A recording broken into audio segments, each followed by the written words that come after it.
होता है। तो इसमें से पहला और 1 से 10 क्वेश्चन जो है वह नंबर सिस्टम पे दिया गया है, जो सिलेबस का पहला ही टॉपिक है। तो नंबर सिस्टम है। तो लिखा यदि किसी संख्या का 40% इक्वल टू 80 है तो संख्या क्या है। तो मान लीजिए वो संख्या क्या हो जाएगी, यक्स हो जाएगी। माना वो संख्या यक्स है। यक्स का 40 का मतलब होता है गुणा। तो ये 40% और 40/100 इक्वल टू 80। इसे आप सॉल्व करेंगे, 1 0 से 1 0 कट गया, 2 2 4, 2 5 10, 5 हो जाएगा। 5 का गुणा इसमें करेंगे तो यक्स बराबर आ जाएगा आपका ये हो जाएगा, या यहाँ से काट 2 1 9 2, इसे काटेंगे 40 और 40 का गुणा 5 में करेंगे तो 5 का 20, 200 हो जाएगा। तो इसमें क्या आंसर आ जाएगा, 200। ठीक है। चलिए अगला क्वेश्चन है कि दो संख्याओं का एचसीएफ 12 है, एलसीएम 180 है। यदि एक संख्या 36 है दूसरी संख्या क्या होगी। तो हमें मालूम है कि एक फार्मूला मालूम है कि एचसीएफ बराबर HCF into LCM equal to first number into second number.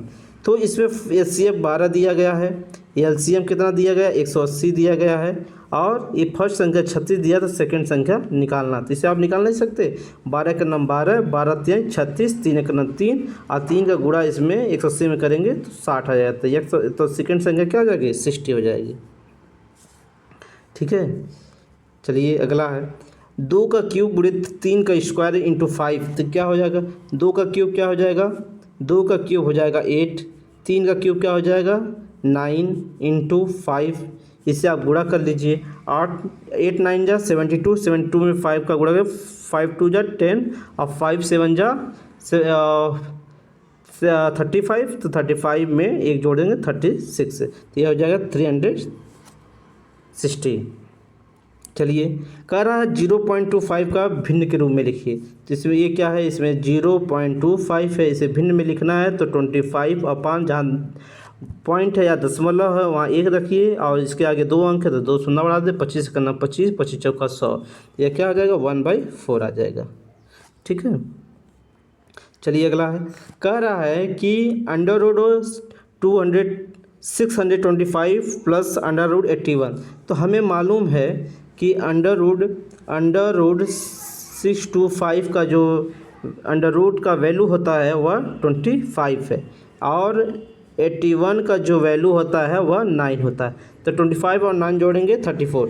एक चीज़ जानते रहिए कि हमें मैथ सॉल्व करने के लिए फर्स्ट ऑफ ऑल टेबल याद होना चाहिए। टेबल के साथ साथ हमके लगभग 50 तक स्क्वायर याद होना चाहिए और क्यूब रूट याद होना चाहिए, और इसके साथ साथ हमें इनका रिवर्स पोजीशन स्क्वायर रूट और क्यूब रूट भी पता होना चाहिए। अभी क्वेश्चन दिखा है, अगला क्वेश्चन है कि 999 इंटू 999। तो इसे सॉल्व करने के लिए इसमें थोड़ा सा ट्रिकी बात ये है, इसे आप तो मल्टीप्लिकेशन कर सकते हैं। मल्टीप्लिकेशन करने में आपका टाइम बहुत ज़्यादा खर्च होगा, तो उसमें एक नियम ये है कि 999 में एक 1 घटा दीजिए तो यह हो जाएगा 998। अच्छा, जब 998 हो रहा तो अब इसमें से जो बचा है, इसमें 999 में से 998, या इसे लिख सकते थे 999 का होल स्क्वायर भी लिखा जा सकता है। पर इसे सॉल्व करने का एक तरीका ये है कि जैसे यहाँ 3 नंबर दिए गए हैं यहाँ भी 3 नंबर दिए गए, तो इसका एक रूल है, शॉर्टकट रूल ये होता है कि 999 में उसमें एक घटा दीजिए तो 998 हो गया। अब फिर क्या करते हैं, जो 9 एक क्या करते हैं, फिर एक 9 लेते हैं और 9 में से 9 जा 0 करते हैं, 9 में से 9 जा 0 करते हैं। अच्छा यहाँ आया है 1 मिनट 9, अच्छा यहाँ जो है 9 यहाँ से घटाया जाता है, यहाँ से 9 घटाएंगे तो 9 में से 8 जा 1 हो जाएगा। तो इसका आंसर ये हो जाएगा। थोड़ा फिर से समझते हैं, देखिए इसको हम फिर से समझाते हैं। लिखा है 999 इंटू 999। तो इसका एक रूल ये है, इसका शॉर्टकट रूल ये कहता है कि अगर 2 संख्याएं ऐसी गुणा हों, यदि 2 संख्याओं का मल्टीप्लिकेशन यदि 999 इंटू 999, तो इसका रूल ये कहता है कि अगर ये दोनों संख्याएं सेम हो, मतलब सेम पोजीशन सेम प्लेस वाली हो, तो इनका मल्टीप्लिकेशन करने के लिए आप क्या करिए, इसमें से एक घटाइए तो 998 हो गया। अब कह रहा है जो 998 आया है इसमें 9 का क्या करिए, सब्सट्रैक्शन करिए। 9 में से 9 जा 0, 9 में से 9 जा 0, 9 में से 8 जा 1, यही इसका क्या हो जाएगा, गुणनफल हो जाएगा। तो 998001 ये पहला सही हो जाएगा। ठीक है। अगर दूसरा, अगर इसी तरीके से और एक क्वेश्चन ले लें, मान लीजिए ये लिखा रहे 99 गुणे 99, तो इसका भी मल्टीप्लिकेशन आसान है। इसमें क्या करते हैं, पहले -1 घटा लीजिए, तो -1 घटाएंगे तो यह हो जाएगा 98 हो जाएगा। अब कह रहा है कि 98 में से फिर 9 घटाइए, तो 9 में से 9 जा 0, 9 में से 8 जा 1, तो यह हो जाएगा 9801, यही आंसर आ जाएगा। ये मैं अपने पास से बता रहा हूँ, इस तरह से कर सकते हैं। लिखा है यदि n बराबर 5 तो n³ - n, तो ये भी आसान क्वेश्चन है। अगर तो इसका n की जगह पे रख दीजिए तो 5 का क्यूब -5, तो 5 का क्यूब हो जाएगा 125 - 5 = 120, तो ये 120 आंसर हो जाएगा, कुछ नहीं है इसमें।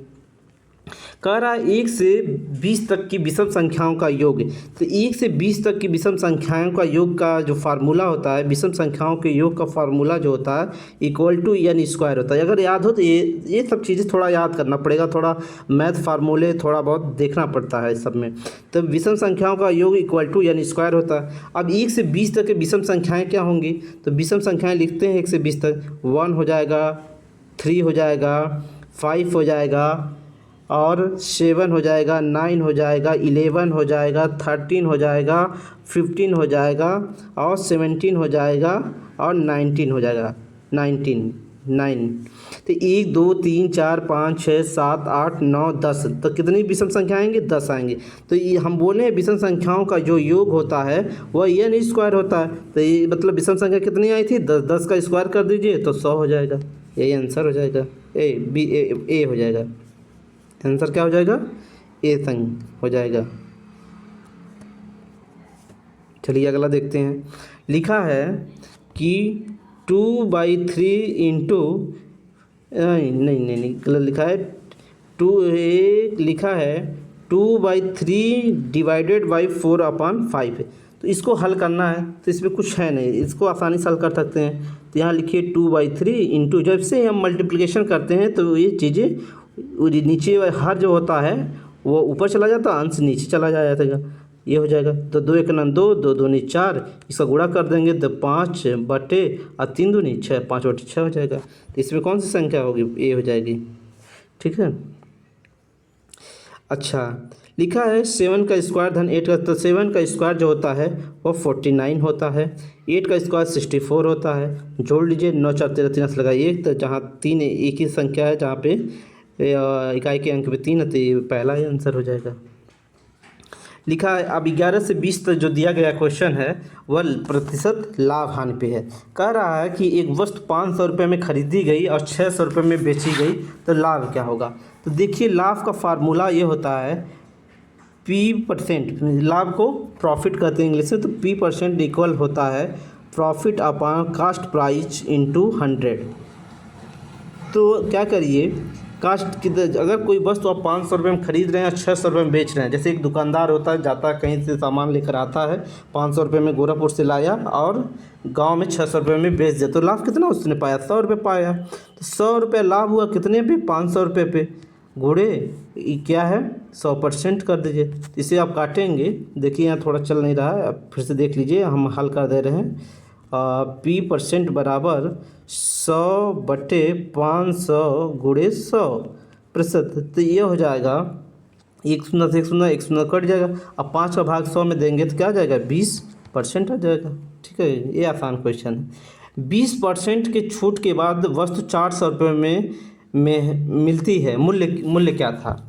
20% की छूट पे आप गए वी-मार्ट में, आपने सामान खरीदा, उस पर कहा कि 20% की छूट है, आप वस्तु को 400 रुपये मिला, तो उसका मूल्य क्या हुआ। तो छूट के बाद वस्तु 400 रुपये मिलती है, तो मूल्य क्या है, उसका एक्चुअल मूल्य क्या रहा होगा। कोई चीज़ अगर हम डिस्काउंट दे रहे हैं तो उसके पहले भी कुछ मूल्य रहा होगा, तो वही पहले का मूल्य पूछा जा रहा है।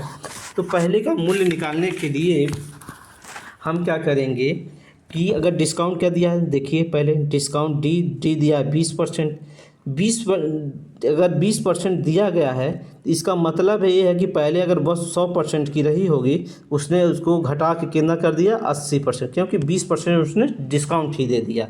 तो अगर 80%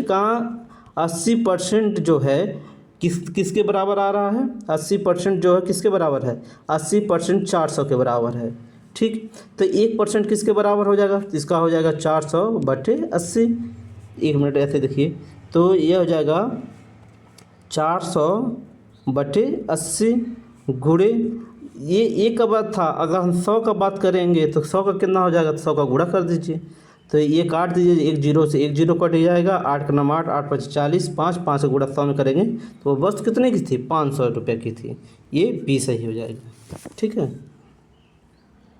25% की वृद्धि के बाद 200 हो जाता है। 25% की वृद्धि के बाद कोई वस्तु कितने का हो जाता है, 200 का हो जाता है। तो वृद्धि के बाद 200, 25% की वृद्धि के बाद 200 का क्या है, तो 25% की वृद्धि का मतलब है कि संख्या 125% लिया जाए, तो 200 का क्या होगा। देखिए, मान लीजिए पहले कोई वस्तु रही होगी, का नाम है 100%, और 100% से उसमें कितनी वृद्धि कर दी गई, 25% की। 25% का मतलब ये होता है, अगर सही से समझे 25% का मतलब, तो यह होता है 25/100, या इसको हम नहीं, 25% वृद्धि है तो पहले तो 100 था, 100 में 25 जोड़ देंगे तो क्या होगा, 125 हो जाएगा। 125% का मतलब 125/100। अब क्या करते हैं कि अब कह रहा 200 का क्या होगा, तो ये 200 जो होगा इसको हम भाग देंगे तो 1.25 आएगा। तो 200 गुणे 1.25 कर दीजिए तो वही आ जाएगा। तो 1.25 करेंगे 250 हो जाएगा, इसमें सी हो जाएगा। इसे फिर से समझते हैं। देखिए, कह रहा है कि कोई वस्तु, मान लीजिए, 1 मिनट देखिए, थोड़ा 1 मिनट थोड़ा सा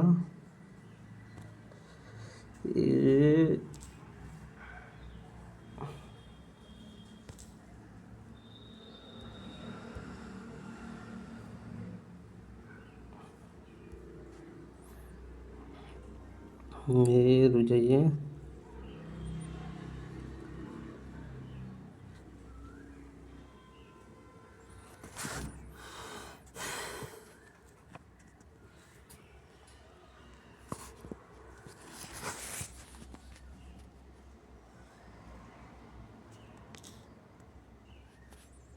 एक मिनट,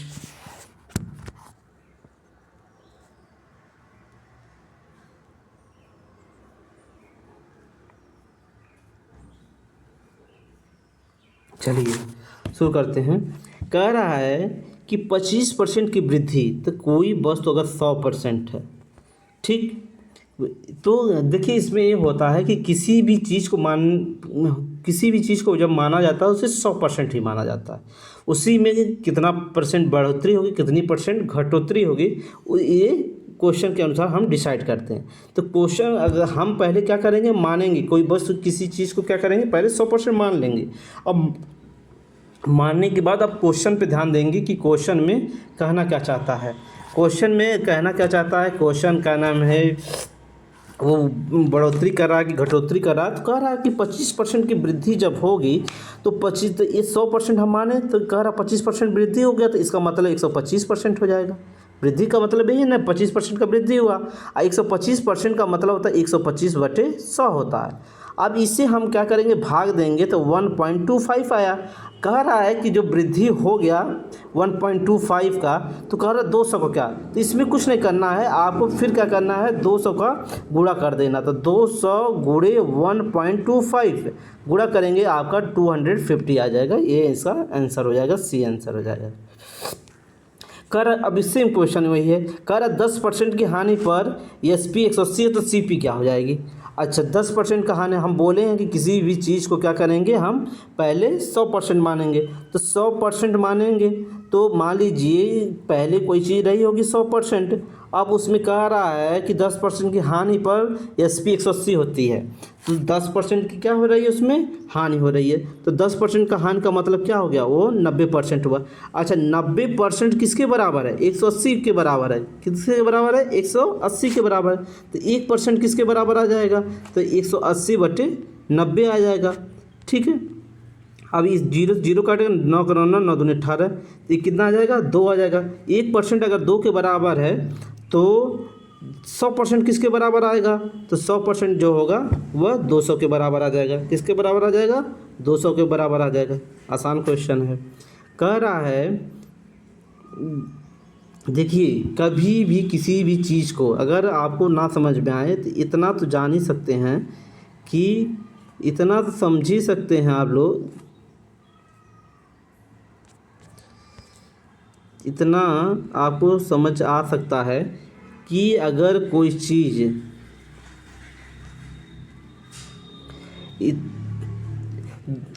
इतना तो समझ सकते हैं कि अगर किसी चीज़ को मानना होता है, अगर हमेशा अगर कास्ट प्राइस माना जाता है तो वह 100 माना जाएगा या 100% माना जाएगा। ठीक, इतना बात समझ गए।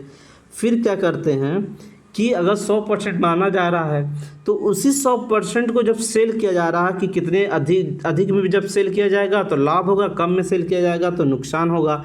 अगर उसको हम क्या कह रहा है क्वेश्चन में कि 10% लाभ 10% नुकसान हानि हो रही है, तो इसका मतलब अगर कोई वस्तु 100% थी 10% नुकसान होगा, उसका मतलब वो 90% पे बेचा गया। अगर 90% पे जब बेचा जा रहा तो उसकी जो कास्ट सेलिंग प्राइस आ रही है 180 आ रही है, तो 1% निकाल देंगे। इसी तरीके से 1% निकालेंगे तो इसका 90 में 180 में 90 का भाग दोगे तो 2 आएगा। तो अच्छा हम बोले हैं ना कास्ट प्राइस 100% माना, तो 100% निकालेंगे तो 200 हो जाएगा। कुछ है ही नहीं इसमें।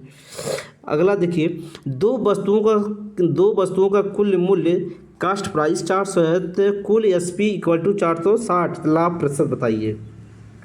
अच्छा देखिए एक बात और जानिए, अच्छा फार्मूला क्या होता है, इसमें दिया है दो वस्तुओं का CP, तो CP क्या दिया है, कास्ट प्राइस कितना दिया है, 400 दिया है। ठीक है, अच्छा SP कितना दिया है, SP दिया है आपका 460, इसमें लाभ होगा कि हानि। अरे भाई आप खरीदे 400 रुपये में, बेचे 460 रुपये में, तो क्या होगा, प्रॉफिट ही कमाएंगे। प्रॉफिट कितना कमाएंगे, 60 रुपये का प्रॉफिट कमा लिए। अच्छा प्रॉफिट इसमें बोला भी है, लाभ भी बताना। तो क्वेश्चन आप शुरुआत पहले ही क्वेश्चन में लाभ हानि का पहला ही क्वेश्चन था, प्रॉफिट निकालेंगे। तो प्रॉफिट का फार्मूला हम बताए हैं। प्रॉफिट का फार्मूला क्या है, प्रॉफिट का फार्मूला होता है P% बराबर होता है P/CP × 100%। तो यहाँ पे आप देखिए, तो यहाँ पे P% बराबर 60 बटे कितना का, 400 × 100, तो ये क्या होगा, 100 मतलब 2 शून्य कट जाएगा, और 4 का इसमें भाग देंगे तो कितना आएगा, 15% आ जाएगा। ठीक है, किसी संख्या में 20% बढ़ाने पर 360 होता है, मूल संख्या क्या होगी।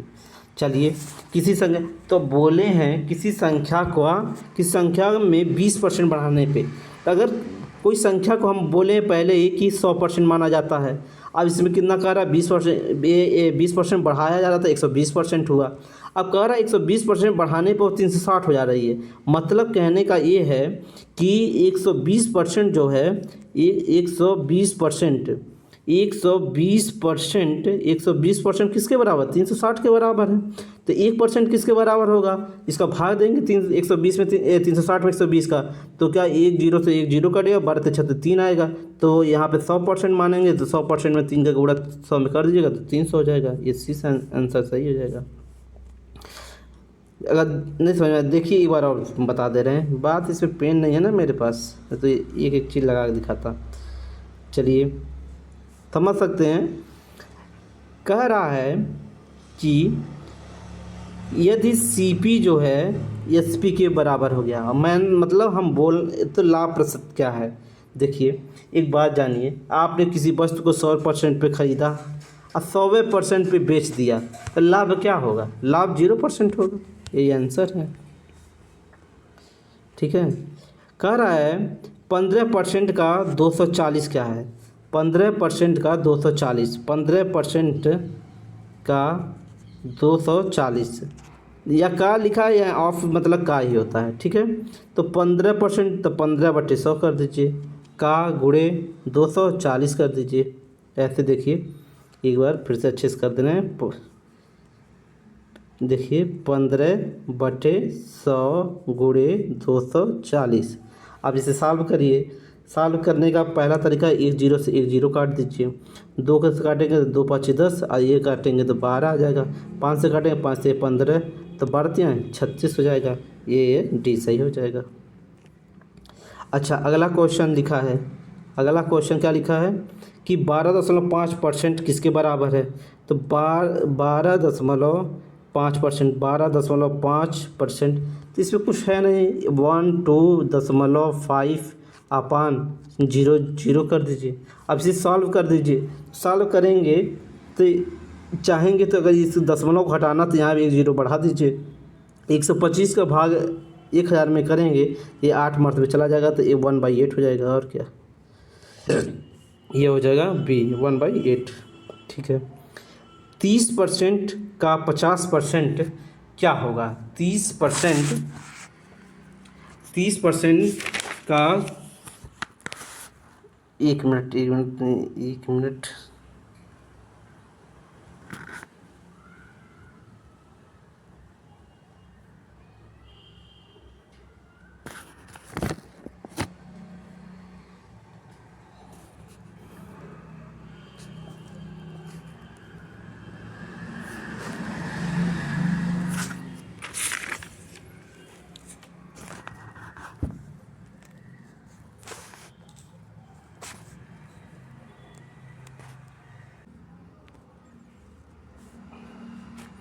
क्वेश्चन है 30% का 50% क्या होगा। तो ये कुछ है नहीं, इसमें आसानी से आप हल कर सकते हैं। 30% मतलब 30/100, ठीक। अब का मतलब गुणा बताए थे पहले ही। 50% मतलब 50/100, तो इसमें क्या है 50 करना 50, 50 दूनी 100, 1 0 से 1 0 काट दीजिए। अच्छा अब ऊपर क्या बचा है, 3 का गुणा हो जाएगा, 3 का 3, आप 10 का गुणा 2 में करेंगे, 10 दूनी 20, 3/20 है। और 3/20 में अगर आप भाग देंगे तो ये आ जाएगा 0.15 या 0.15 कर दीजिए, या अगर आप परसेंट बदलना तो 100 का गुणा कर देंगे। 1 मिनट, ऐसे देखिए कहना है आया था 3/20, 3/20 को परसेंट में ही बदलना है। परसेंट का मतलब 100% गुणा हो जाएगा, तो 20 करना 20, 20 5 100, 5 से 15, ये हो जाएगा 15%, ठीक है। अच्छा अगला क्वेश्चन है कि कर आएगा। अच्छा ये समय दूरी कार्य का है। तो देखिए इसमें पहले आप फार्मूला जान लीजिए। दूरी बराबर होता है गति गुणे समय, ठीक है। तो दूरी बराबर होता है गति गुणे समय। तो कुछ इसमें कुछ, ये बहुत आसान क्वेश्चन होता है, एक ही फार्मूला ही होता है इसका। तो दूरी दिया गया है, तो दूरी को हम अगर डिस्टेंस डी लिखते हैं और इसको स्पीड लिखते हैं, इसको टाइम लिखते हैं। तो कह रहा दूरी कितना 60, समय कितना लग रहा है 2 घंटा, स्पीड बताना, यस क्या होगी, ठीक है।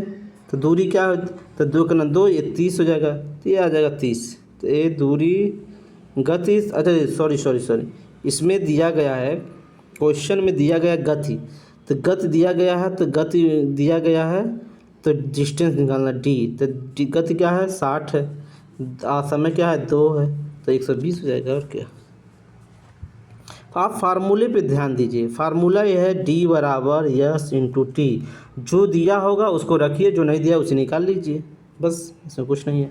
अगला क्वेश्चन है, अगला क्वेश्चन कह रहा है 120 किलोमीटर दूरी 40 किलोमीटर पर आवर, समय क्या लगेगा। देखिए एक चीज़ जानिए, दूरी का मात्रक क्या होता है, किलोमीटर, मीटर भी हो सकता है, ठीक। टाइम का मात्रक क्या होता है, आवर हो सकता है, मिनट हो सकता है, सेकंड भी हो सकता है, ठीक। और गति का मात्रा, स्पीड का मात्रा क्या होता है, स्पीड का मात्रा जो होता है वह किलोमीटर पर आवर या मीटर पर सेकेंड या का ना किलोमीटर पर मिनट, ये भी हो सकता है। तो ये मात्रा याद रखिए, मात्रक से भी बहुत सारे चीज़ों को आइडिया लग जाता है। तो लिखा है 120 किलोमीटर दूरी 40 किलोमीटर पर आवर से, तो समय क्या होगा? तो समय निकालना है, तो हम बताए थे D बराबर यस इंटू टी। तो T बराबर क्या हो जाएगा? D अपन यस। तो कुछ नहीं करना है, तो T निकालना है आपको। तो T बराबर हो जाएगा, ये दूरी का होगा 120 बटे 40, भाग दे 40 का 40, 40 120, 3 घंटे का समय लग जाएगा उसको। अच्छा, 10 दिन में काम करता है 20 दिन। ए जो है 10 दिन में काम करता है, बी 20 दिन में काम करता है, साथ में कितना दिन काम करेंगे?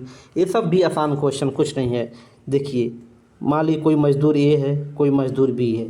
अगर अकेले अकेले काम करते हैं तो ये 10 दिन लगाता है, ये अगर अकेले काम करेगा तो ये 20 दिन लगाता है। तो दोनों का हम क्या करते हैं? एलसीएम लेते हैं। एलसीएम क्या आ जाएगा? 20 आ जाएगा। एलसीएम क्या आएगा? 20 आएगा। अगर ये देखा जाए तो इसमें देखा जाए तो अगर ए 10 दिन में काम, ए अगर किसी काम को 10 दिन में करता है, बी उसी काम को 20 दिन में करता है, तो इनका एलसीएम जो होगा 20 होगा। तो 10 ए, अगर 10 ए का अगर एक दिन का काम देखा जाए, ए का एक दिन का काम देखा जाए, तो 10 का भाग 20 में देंगे तो ये 2 आएगा। मतलब ये कहना है कि किसी भी काम को अगर ए 10 दिन में ख़त्म कर रहा होगा तो ए जो होगा एक दिन में 2 काम कर रहा है। अब बी देखा जाए, बी अगर उसी काम को 20 दिन में ख़त्म करता है, तो बी का एक दिन का काम अगर चेक किया जाए तो वह एक दिन में एक ही काम करता है। अच्छा, एक चीज़ और देखिए, अब इन दोनों को साथ में काम कराएंगे तो ए प्लस बी बराबर, अगर ए एक दिन में 2 काम करता है, बी एक दिन में एक ही काम करता है, तो दोनों अगर साथ में मिल के काम करेंगे तो 3 काम करेंगे। ठीक, दोनों अगर साथ में मिलेंगे तो 3 काम। मान लीजिए एक राम है, एक श्याम है। तो राम जो है एक दिन में 2 काम करता है, श्याम एक दिन में एक ही काम करता है, तो दोनों मिलकर एक दिन में कितने काम करेंगे? 3 काम करेंगे। अच्छा, जब 3 काम करेंगे, टोटल काम कितना है? 20 काम है। तो 20 काम को हल करने में कितने दिन का समय लगेगा? तो कुछ नहीं करना है। अगर एक दिन में का नाम है सब 3 काम कर रहे हैं और टोटल 20 काम है, तो कितने दिन में भाग दे देंगे तो 6.66 आ जाएगा। ये 6.666 आ जाएगा। अच्छा, अगला देखिए, एक ट्रेन 60 किलोमीटर पर आवर से 2.5 घंटे चलती है, दूरी क्या है? तो ये सब आसान क्वेश्चन। डी, तो दूरी निकालना है 60 इंटू 2.5, गुणा कर दीजिए तो 25 छक्का 150 होता है। तो ये करना 1 दशमलव लग जाएगा, तो ये हो जाएगा 150। डी सही है। कह रहा है, अगला देखिए, कह रहा है कि 1/2 1/3 काम एक दिन में, तो पूरा काम कितना हो जाएगा? देखिए, 1/2 प्लस 1/3 काम एक दिन में, तो पूरा काम क्या होगा? ये थोड़ा सा समझ का फेर वाला क्वेश्चन है। इसमें क्या होता है कि इस मान लीजिए 1/2 और 1/3, तो मान लीजिए कोई, इसमें देखिए 2 व्यक्ति हैं, जैसे ऊपर वाले क्वेश्चन हम पढ़ा रहे थे वैसे ही इसमें भी है। कोई अगर व्यक्ति 1/2 काम कर रहा है, एक व्यक्ति वहीं 1/3 काम कर रहा है, तो इसमें भी हम क्या करते हैं? एलसीएम लेते हैं। देखा जाएगा कितना यूनिट काम है, पहले चेक किया जाता है इस सब क्वेश्चनों से कि टोटल काम कितना है। तो इनसे टोटल काम अगर देखेंगे, 2 और 3 का एलसीएम निकालेंगे तो 6 आएगा। ठीक, तो अगर अच्छा एक दिन में इन दोनों का कार्य देखा जाए, तो दोनों का कार्य देखने के लिए ये आ जाएगा आपका 5/6। अरे 2 यहाँ 3 हो जाएगा, यहाँ 2 हो जाएगा, बराबर 5/6 आ जाएगा। तो इसका मतलब ये है कि अच्छा, इससे ये भी है कि एक दिन मान लीजिए टोटल काम 6 है, तो एक दिन में पहला व्यक्ति एक दिन में 3 काम करता है, दूसरा व्यक्ति कितना काम करता है? 2 ही काम करता है। ठीक है, और इनका रेशियो जो होगा 5/6 हो जाएगा। अच्छा, इसमें ये है कि एक दिन में वो दोनों मिलके कितना काम कर रहे हैं? ये अरे भाई हम बताए हैं, एक दिन में पहला क्या है? पहला जो है 3 काम किया, दूसरा क्या है? 2 काम किया, तो दोनों 5 काम कर दिए। अच्छा, कुल काम कितना है? 6 काम है। तो कह रहा है कि पूरा काम करने में कितना समय लगेगा? तो 6 में 5 का भाग दे दीजिए तो 1.2, ये 6/5 आ जाएगा। 6/5 यहाँ दिया है, दशमलव नहीं करना है आपको, हल नहीं करना। एक बार आप फिर से देख लीजिए, देखिए क्या करना है। कह रहा है 1/2 धन 1/3 काम एक दिन में, पूरा काम। तो मान लीजिए 1/2 काम कोई राम है, 1/3 काम कोई श्याम है। तो राम जो है कह रहा है राम 1/2 धन 1/3 काम एक दिन में, तो मतलब पूरे काम का 1/2 काम राम कर देता है एक दिन में, और पूरे काम का श्याम जो है 1/3 करता है। तो देखा जाए टोटल काम कितना है, तो टोटल काम निकालने के लिए हम बोले थे पहले एलसीएम निकाला जाएगा। तो इसका देखा जाए तो 2 3, अब ये जानते हैं एलसीएम 3 है तो 2 का भाग 6 में देंगे 3 आएगा, 3 का गुणा 1 में करेंगे 3 हो जाएगा, 3 का भाग 2 6 में करेंगे 2 आएगा, 2 का गुणा 1 में करेंगे 2 हो जाएगा। तो टोटल काम 5 कर रहे हैं, दोनों मिल के टोटल काम कितना कर रहे हैं, 5 काम कर रहे हैं। जब टोटल 5 काम कर रहे हैं दोनों मिल के, अच्छा टोटल दोनों मिल के एक दिन में 5 काम कर रहे हैं, 3 धन 2 बराबर 5 काम कर रहे हैं, और टोटल काम 6 है। तो कितना समय लगेगा, 6 में 5 का भाग देंगे तो यह आएगा 6/5 करिए, या दशमलव भी बढ़ा सकते हैं 1 पॉइंट कुछ आ जाएगा, यहाँ दिया ये 6.5 6/5। अच्छा अगला क्वेश्चन देखिए कि 2 व्यक्ति 6 दिन में काम करते हैं, 3 व्यक्ति क्या करेंगे। 2 व्यक्ति 6 दिन में काम करते हैं, 3 व्यक्ति क्या करेंगे, 3 व्यक्ति कितने दिन में काम करेंगे। देखिए इसका फार्मूला होता है, ये बहुत आसान होते हैं हम, m1 d1 बराबर m2 इंटू d2। m1 जो है व्यक्ति है, m1 d1 मतलब कहना ये है कि एक आदमी जितना कोई आदमी है जितना दिन है उतना काम करेगा उतना ज़्यादा काम होगा। मान लीजिए आप अपना घर बनवा रहे हैं तो जितना ज़्यादा आदमी रखेंगे और जितना ज़्यादा समय लगेगा उतना ज़्यादा काम होगा। यही फार्मूला है, आसान सा फार्मूला। अगर आप घर बनवाते हैं तो जितना ज़्यादा मजदूर और जितना ज़्यादा समय दोनों खर्च करेंगे काम उतना ही ज़्यादा होगा। ये ऑब्वियस सी बात है, नेचुरल सा बात है, इसमें कोई बड़ी बात नहीं। उसी तरह के क्वेश्चन में एक आ गया है कि 2 व्यक्ति 6 दिन में काम करते हैं, 3 व्यक्ति कितने दिन में काम करेंगे। तो 2 व्यक्ति हैं 6 दिन लगा रहे हैं तो अच्छा उसी तरीके से अगर 3 व्यक्ति रहें तो कितना दिन में काम करेंगे। तो क्या करना, 6 दूनी 12 होगा, तो 12/3 गुणे डी कर बटे नहीं करिए, डी बराबर हो जाएगा 12 में 3 का भाग देंगे तो 6। ये 3 व्यक्ति क्या होगा 6 दिन में काम ख़त्म कर देंगे, 6 दिन लेंगे और कुछ नहीं है। फिर से सुन लीजिए भाई, बोलने में गड़बड़ हो जा रहा है। कहना ये है कि जितना ज़्यादा मजदूर जितना ज़्यादा व्यक्ति होंगे और जितना ज़्यादा समय लेंगे उतना ज़्यादा काम होगा। ये समझ गए। तो कहना ये है, क्वेश्चन ये कह रहा है आपसे कि अगर 2 व्यक्ति 6 दिन काम करते हैं, वही काम अगर 3 व्यक्ति कितने दिन में काम करेंगे। इसे हल कर लीजिए और क्या, तो 6 दूनी 12 हो जाता है और यह हो जाएगा 3D। तो D बराबर आप निकाल लेंगे, तो क्या 3 चौका 12 4 होगा। गलत हुआ पहला वाला, गलत है, 4 दिन लगाएंगे। अरे भाई व्यक्ति अधिक बढ़ जाएंगे तो काम घट जाएगा ना, तो ये 4 दिन में समाप्त हो जाएगा। वो देखो पिछला वाला गलत हो गया था, ये सही है। आप फार्मूले पे ध्यान दीजिएगा हमेशा, m1 d1 बराबर m2 d2। बस इसी को हल करिए लग जाएगा, इसी पर वैल्यू पुटअप करिए, आसानी से हल करिए। अच्छा कह रहा है गति दुगनी समय क्या होगा। चलिए गति दुगनी तो समय क्या लेगा, ये रुक जाइए 1 मिनट। कह रहा है ये रुक जाइए,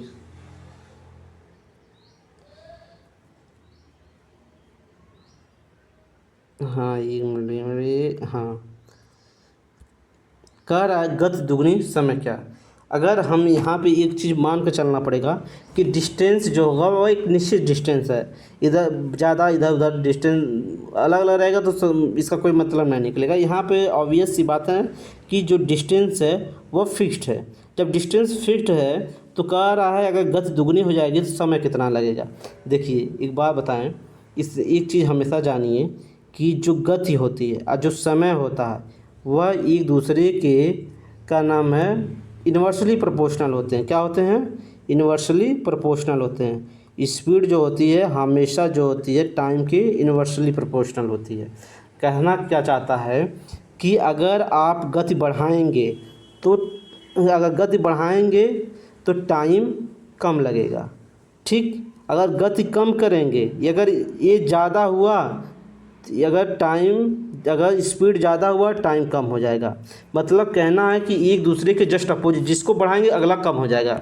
कहना ये है, देखिए एक बात बताएं, अगर स्पीड बढ़ाएं, ठीक है, तो टाइम घटेगा, अगर टाइम बढ़ाएं तो स्पीड घटेगा।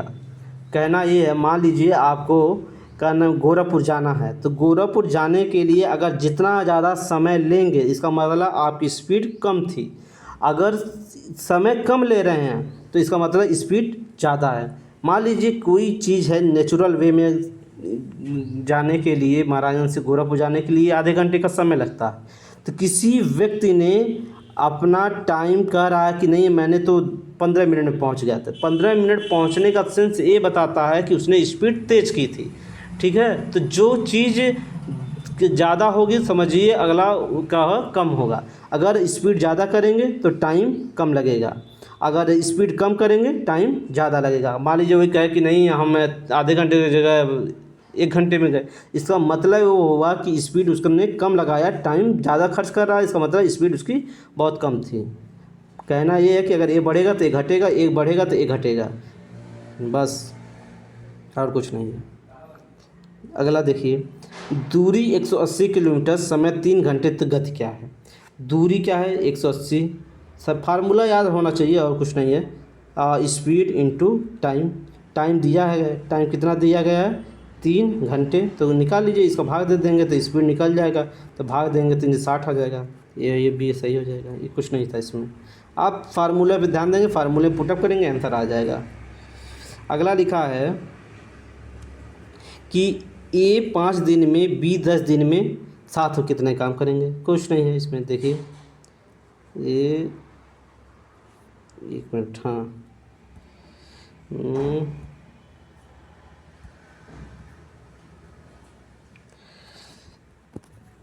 थोड़ा मोबाइल में दिक्कत आ रहा है, तो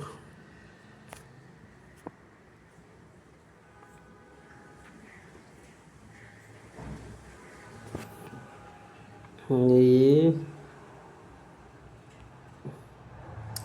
चलिए, ये क्वेश्चन ये है, कह रहा है, ये क्वेश्चन है, कह रहा है ए 5 दिन में, बी 10 दिन में साथ का काम करे कितना है? मतलब कहना है ए है, ये बी है, ए कितना दिन में? 5 दिन में कर रहा है, बी जो है 10 दिन में कर रहा है, तो टोटल कितने दिन में अगर 7 काम करें, इन दोनों का एलसीएम क्या होगा? 10 हो जाएगा। अच्छा, 7 काम करना मतलब ए प्लस बी, दोनों का साथ। भाई आप घर पे ए अगर कोई मज़दूर है वो किसी काम को 5 दिन में कर दिया, बी कोई मज़दूर है वो 10 दिन में काम करता है। मज़दूरों में भी आपकी क्या होती है? एफिशिएंसी होती है, क्षमता होती है, अलग अलग मज़दूरों की अलग अलग क्षमता होती है। कोई मज़दूर जल्दी काम कर देता है, कोई बहुत लेट काम करता है। तो कह रहा है कि अगर ये जो एलसीएम निकाला जाता है, ये हमेशा जानिए कि ये टोटल वर्क होता है, ये हमेशा क्या होता है? टोटल वर्क होता है, ठीक है। अगर ए जो है 5 दिन में, बी अगर 10 दिन में, और टोटल वर्क क्या है? 10 है, तो 5 का भाग 10 में देंगे तो ये जो है 1 दिन में 2 काम कर देता है। बी देखा जाएगा 10 का भाग 10 करेंगे तो 1 आएगा, मतलब ए जो है वह दुगना काम करता है, किसका? बी का। बी जो है एक ही काम कर रहा है, एक दिन में 1 काम कर रहा है, और जबकि ए 1 दिन में 2 काम कर रहा है। दोनों मिल के कितने, 1 दिन में कितने काम कर देंगे? 3 काम कर देंगे। तो टोटल वर्क कितना है? टोटल वर्क कितना था? 10 था, तो 10 में क्या करिए आप भाग दीजिए, 10 में 3 का भाग देंगे, 10 में 3 का भाग देंगे, 3.33 आ जाएगा, कुछ है नहीं इसमें। अच्छा, अगला क्वेश्चन है कि 20% अधिक गति समय कितना? अब देखिए इसमें क्या कर दिया है, टाइम बढ़ा दिया है, ठीक है। तो इसमें देखिए 20% अधिक गति समय क्या लगेगा? तो मान लीजिए पहले डी बराबर होता है क्या? Speed into time. पहले अगर कोई गति कर रहा होगा तो मान लीजिए 100% गति कर रहा होगा, जो नेचुरल वे में उसकी स्पीड रही होगी वो 100% हो।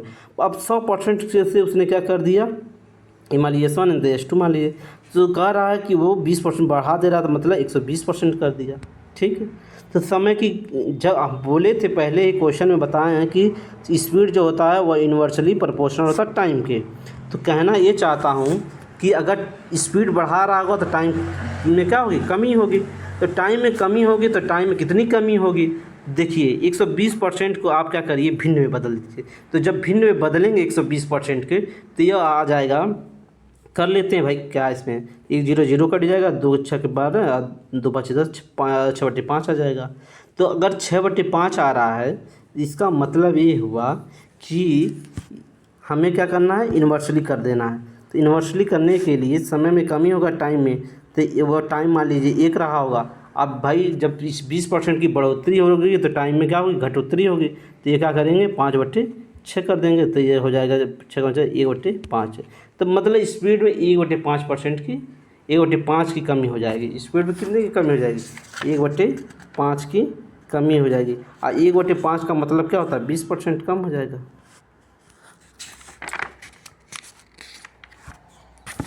ना।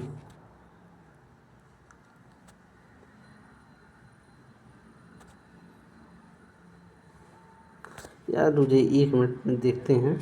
अगर तो यहाँ 1 मिनट, अगर 20% देखिए, पहले स्पीड S1 जो था 100% था, S2 जो हुआ आपका 120% हुआ।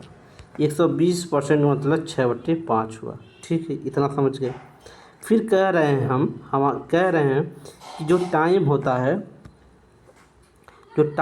है वह इनवर्सली प्रोपोर्शनल 1/स्पीड होता है। अगर स्पीड होता है तो कहना ये चाह रहा हूँ कि अगर स्पीड जो है, क्या नाम है, अगर स्पीड वो बढ़ा रहा है तो टाइम क्या होगी, घट रही होगी। जब टाइम घट रही होगी, इसका मतलब ये हुआ समय में कमी आ गई। तो समय में कमी जो होगी, टी जो होगी, अगर मान लीजिए पहले 1 ही लगा, अब कितना घट गया, तो मान लीजिए 5/6 घट गया। तो इसमें भाग देंगे तो यह आ जाएगा 16.66 आएगा, पर ये हो जाएगा 20% से कम आ जाएगा। थोड़ा इसको हम देखेंगे फिर से, थोड़ा चलिए छोड़िए।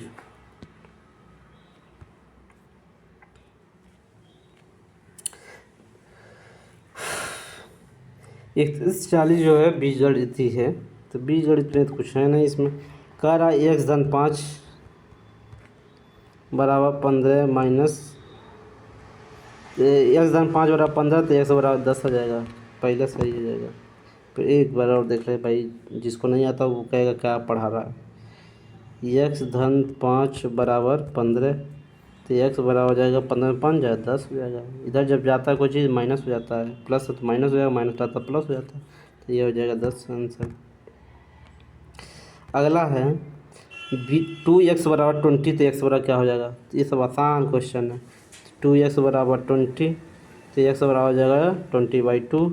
तो इसको भाग दे जाएंगे, तो भाग देंगे तो आ जाएगा 10, तो ये 10 हो जाएगा। x, अगला क्वेश्चन है x² बराबर 49, तो x बराबर क्या हो जाएगा, तो ये √49 हो जाएगा। √49 का मतलब 7 हो जाएगा। ये सब बताए हैं कि आपको टेबल याद होना चाहिए, 1 से लगाए 50 तक, square root, cube root, square root, square याद होना चाहिए, स्क्वायर रूट याद होना चाहिए, क्यूब याद होना चाहिए, क्यूब रूट याद होना चाहिए। इससे आप आसानी से लगा सकते हैं, सब चीज़ें आसान हो जाती हैं। a+b का होल स्क्वायर बराबर क्या, a² + b² + 2ab होता है। तो यह हो जाएगा x-3 = 7, तो x बराबर क्या हो जाएगा, 10 हो जाएगा। हम बोलेंगे ये इधर 3 इधर जाएगा तो प्लस हो जाएगा, तो x बराबर 10 हो जाएगा। ठीक है। अच्छा, अगला है कि 3x धन 2 बराबर 11। तो देखिए थोड़ा सा हल्का सा देख लीजिए, 3x + 2 बराबर 11। तो 3x बराबर 11 में 2 जाए 13 हो जाएगा। तो x बराबर हो जाएगा 13/2। तो ये नहीं, सॉरी 1 मिनट। 3x + 2 = 11। तो 3x, अब देखिए ये प्लस है तो 11 - 2 बराबर 9 हो जाएगा। 3x बराबर 9, तो x बराबर क्या हो जाएगा, भाग दे देंगे, ये हो जाएगा 3, 20 से हो जाएगा। x + 2 धन x + 2 × x + 3, तो ये भी कुछ आसान ही है, कुछ है नहीं, बुरा कर दीजिए। तो x + 2 = x + 2 × x + 3, तो इस पे कुछ होता नहीं, इसका इससे गुणा कर दीजिए, फिर इसका इसमें भी गुणा कर दीजिए, इसका इससे कर दीजिए, इसका इसमें कर दीजिए। गुणा करना है तो गुणा हम डायरेक्ट कर दे रहे हैं, तो देख लीजिए आप लोग ना। एक्स का गुणा एक्स में करेंगे तो एक्स स्क्वायर आ जाएगा, एक्स का गुणा 3 में करेंगे तो 3x हो जाएगा, 2 का गुणा एक्स में करेंगे 2x हो जाएगा, आए 2 का गुणा 3 में करेंगे तो 6 हो जाएगा। तो एक्स स्क्वायर प्लस 3 2 5 5x धन 6, एक्स स्क्वायर धन 5x धन 6 पहला सही हो जाएगा। एक्स स्क्वायर, एक मिनट, एक्स स्क्वायर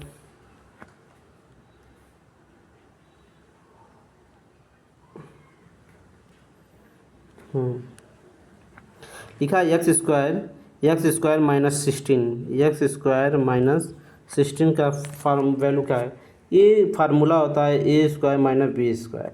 तो ये होता है एक ब्रैकेट ए प्लस बी, दूसरे ब्रैकेट में ए माइनस बी होता है। तो हम इसी में रख देंगे, तो एक्स स्क्वायर माइनस 4 का स्क्वायर करेंगे तो 16 ही होता है। तो इसी में रख दीजिए एक्स प्लस 4, एक्स माइनस 4, ये सब हो जाएगा, ये हो जाएगा ए सही। अगला है एक्स इक्वल टू 2, तो 2x स्क्वायर धन 3x, तो इसी सब भी आसान ही है, कुछ नहीं करना है। तो एक्स बराबर तो यह हो जाएगा 2x स्क्वायर धन 3x, तो रख दीजिए। तो इसमें 2 गुणे 2 का स्क्वायर धन 3 गुणे 2, तो 2 दूनी 4, 4 दूनी 8 हो जाएगा, धन 3 दूनी 6, 8 6 14 हो जाएगा, तो 14 हो जाएगा, सी सही हो जाएगा। 5x इक्वल 15 हो जाएगा, तो x इक्वल टू क्या हो जाएगा? तो ये क्वेश्चन आपको दिखना चाहिए मेरा।